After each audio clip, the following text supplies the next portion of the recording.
let's serve God, and let's lift our eyes up a little bit higher than what's going on around us, and try to focus on the Lord. And I know that something I think that separates maybe us from a lot of other churches or denominations is, you know what, I don't intend, it's not my goal to try to make you feel good about yourself. Nope. Not at all. If God would bless me, I hope that He would give me the words that might encourage you to deny yourself and realize that there's nothing about you, of yourself, that's going to get you to heaven. Amen. But I don't know how the case will be with me this morning, and I love to feel the Spirit of God. And you know what? And no matter what anybody else tells you, when God blesses me to preach, I love to preach. There you go. Yeah, I just do, because it's, you know what it is? It's like Brother Sam was talking about. When I can feel that Spirit of God kindle and flame that fire that was put in me in 1979, when I can feel that fire get fanned a little bit and grow a little bit, and you know what? That's just the best feeling. There's nothing in this world here. And don't get me wrong, I know that we have fun in life, and we have joys in this world, and we raise our families, and we have good times, and we have bad times, and we all understand that. But what I'm talking about is that peace that Brother Sam was talking about to you. And I hope that you'll pray that God would lift me up, and we know how, and I know everybody struggles. We was joking about it this morning, how this time of year, how why our voices get hoarse and our sinuses act up, and you know, it seems like I struggle with that almost all year long. Yeah. But if God will bless me, if I've got one breath, I'd love to be able to use it for Him. If I've only got 5 minutes of speech left in me, I'd love to be able to use it for Him. I was anxious for church this weekend. You know what? God's blessed me. Listen all week long. To be able at night when I would sleep, Larry, and I was dreaming so much this week about people coming into our little church and joining with us. And I love when God blesses me like that. Today I love why the things of God and how that they are so contrary to this world here. Just like when I was saying, I'm not here to make you feel good about yourself, because I'm telling you, if you've got my Lord down in your soul, He'll give you something to feel good about, and you don't need me here to do it. I'm telling you that I'm afraid this world refuses to deny themselves. But oh God, I'm afraid this world here, it teaches us why to do things to make us feel good in our lives. Oh God, but I'm telling you right now, you've only got one way to feel good about yourself. It ain't my way, and it ain't your way. But oh God, people today, don't you understand that when my Lord was talking about that little narrow path, when He was talking about that wide gate, that wide road, listen, that this world's traveling on. Oh God, oh my Lord, you know, one writer wrote one time, and he said, there's a way that seemeth right unto man, but the end thereof are the ways of death. I'm telling you right now, the trouble in your life is because that way seemed right unto man, but the ways thereof is death. My Lord's not the author of confusion. My Lord, listen. Why he doesn't stir up trouble with us. It's the lack of God in our lives that stirs up our trouble. Oh God, the same writer wrote, and he said like this, there is a generation that are pure in their own eyes, the sun, and yet is not washed from their filthiness. Why they're pure in their own eyes. Listen, that's what's wrong with our country now. Just anything's alright. I got news for you. Just anything's not alright today. Why do you think the way of my Lord a little straight game? Listen, because it's just a little single file path. He's the only one that's up on that path there, and you better get behind him. Oh God, listen, I know that. As I say all the time, that if the way the devil worked was just obvious to everybody, we know that if somebody busted in here with a gun and started killing people, we know that's the devil. But you want to know what he looks like? The devil is the one that'll whisper in your ear and say, well, I don't need to get up and go to church this morning. The devil's the one that'll tell you that. They'll say, you don't need to go out there with those hypocrites. If they're going to heaven, I got it made. Oh, God, but my Lord, listen, my God, he'll never tell you why don't bother praying today. He'll never tell you don't bother, you're good enough, you're as good as those people, so don't you worry about it.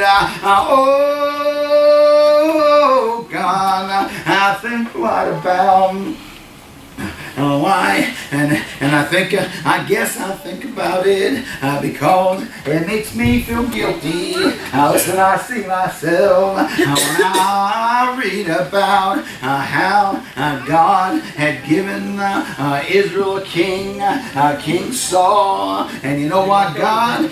They didn't have a king, and they didn't need a king because they had God on their bond. But oh God, they got jealous of, they wanted to be like the rest of the world. Shame on them, God's people, they're peculiar people. Listen, they don't fit into this world. And if you want to fit into this world, listen, you don't know my Lord then. Because you know how good that he fit in. Listen, like Brother Sam said, by the wicked hands that slew him. That's how good he fit in. And so how good do you fit in? I hope that you feel like you're a stranger in a strange land and you're trying to make your way home. Listen, and you know what? God had given him a king there. And the way the Bible describes him, no doubt he looked like a king. He was a big old guy. Somebody, I guess, that they could be proud of. When they looked on him, no doubt he looked awful good going out in front of the armies to fight. That's what they've been waiting on. Oh, God. And one of the first times God sent him out, listen, he said, go down there to that land. Listen, why go down there and smite those Amalekites? Because they treated my people wrong. And years gone by, and God sent him down there. He said, don't leave nothing alive in that land. We're going to show them what happens when you stand against God. Oh, God. And Samuel Saul went down there, and he fought that king.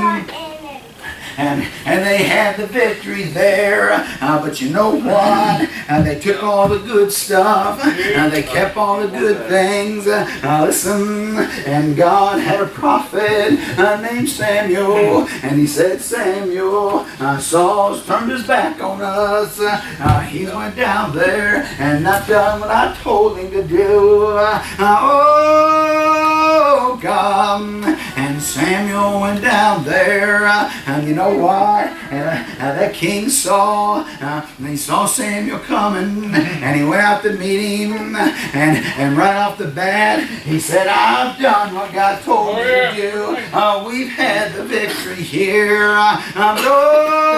Oh, God. And Samuel looked at him and he said, then why do I hear the sheep bleating? Why? I thought God told you to destroy everything. And Saul right away, he said, well, the people they spared the sheep and all the good things. They spared the king alive because we figured we just sacrificed those things to God. Oh, God. And you know what?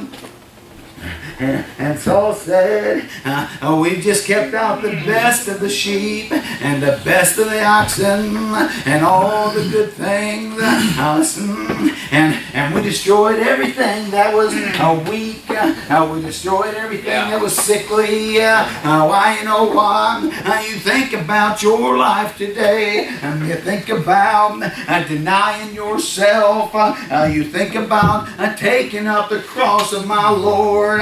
Oh, God, it's easy, listen, when you're in the mood and it's convenient to serve God. It's easy when things are going good and you're getting along with everybody and those things are convenient then. Look at me. It's easy to walk upright before God because things are easy. Oh, God, I always tell people it's the measure. You want to measure a Christian, don't measure when things are going good, but you measure them when temptation comes into their life. Why measure them when things don't go good and then temptation comes in the form not like you think it may be. Why? Listen, oh God, temptation to come. Listen, and tell you to sleep in. Temptation to come and tell you you've done enough this week. You're tired. Listen, oh God, why? And Saul tried to defend himself there with Samson and with Samuel there. And Saul, why he kept making excuses for why they hadn't obeyed God. And Samuel said, let me tell you a little story. When you was small, when you was nobody, God lifted you up. God lifted you up and made you a king. And he told you to go and do something. And you didn't do that thing. Oh, God. How I says, you haven't obeyed the voice, and Saul said, we're just going to sacrifice these things to God. And that's when Samuel told him that obedience is better than sacrifice. People here today, that's what I'm trying to tell you. And then he broke down and he said, Samuel, it's because I feared the people. They wanted these things and I feared them, so I caved into them. Oh God, how I listen. And it shames me when I read that story sometimes because I see myself all over it. There's sometimes, listen, when I get in my car and it's so easy, I just want to cry and pray and talk to the Lord. And then there's times when it seems like He's so far from me. But I'm telling you, and that's not God's fault. God loves His children. Oh, God. Listen, you know what, Josh? Don't you think why when I get put in a position like that, I'm doing a wedding, and I've done them up and around Detroit when nobody there knew anything about old regular Baptist. Listen, I've had to preach funerals, people up there that didn't know anything about the way that we do church. And you better believe it enters my mind, well, maybe I should just recite something to them that maybe they're going to think I'm crazy if I pour my heart out, or if I get preaching to them, and it'll enter my mind. Listen, oh God, why that old king tell Paul when he was on trial there, and Paul gave him his testimony there. That old king said, Paul, how much studying has made you mad, son. Oh God. But when he got done there, that other king, he said, Paul, you've almost persuaded me, son. I don't know what it might take for somebody to turn loose of this world. And you know what? If all it takes is maybe in some little wedding for me to pour my heart out, listen, and shut my eyes to this world just for a minute at a time. Oh God, how precious is my Lord today. How good has He been to us here. I love Him today. Amen. I'm telling you right now, you got nothing in this world here to compare to my God. There's nothing that could take the place of how He can make you feel.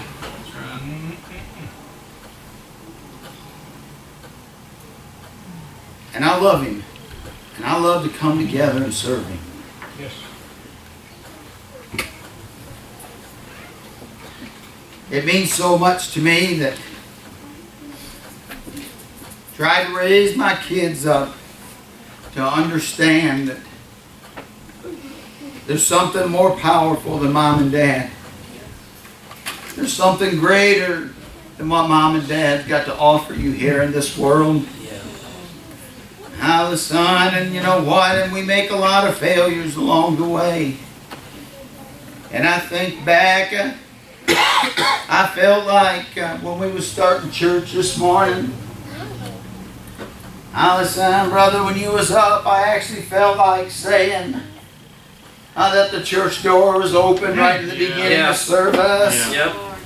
You know what? It's just been on my mind for the last week or so, and I listen, and I'll never forget our little church that we had up there in Michigan.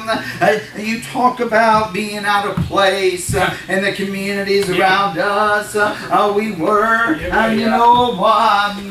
Listen, as we began to have church there, and I'd seen times particularly in the winter time.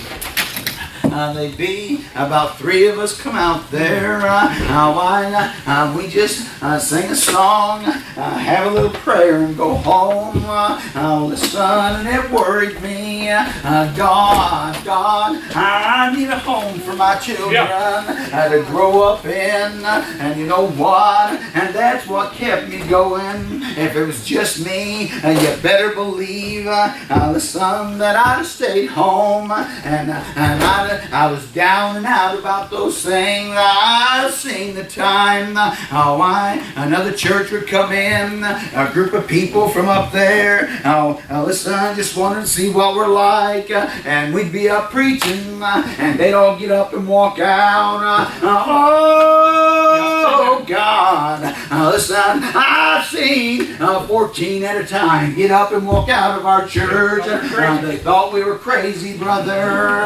But you know what? I've also seen a time we had a bunch of teenagers coming out. They was raised up around there, had never been in church like ours, and they started coming, and there was something calling on their heart. Do you have something calling your heart today? I believe you do. I believe this world's got something calling to them. And I've seen, listen, and there was a young man coming out there, and he was a pretty good boy. Listen, and he started coming, I think he was coming with Jeremy. He was his best friend, and listen, and we would talk. We'd talk after church. I've had him call me, Jeremy and him, and a couple of them be together spending the night somewhere. I've had him call me at 2 o'clock in the morning, and me come tearing out of bed, thinking something's wrong, and then say, Mr. Newsom, we was talking about this scripture here. Could you tell us what you think it means?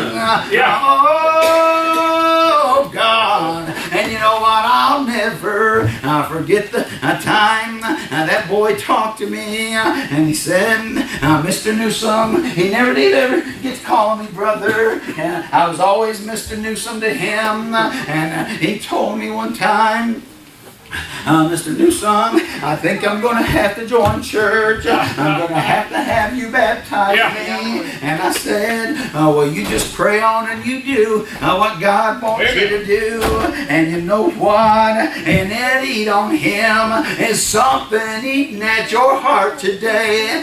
Because I'm telling you, God's knocking. Are you going to answer?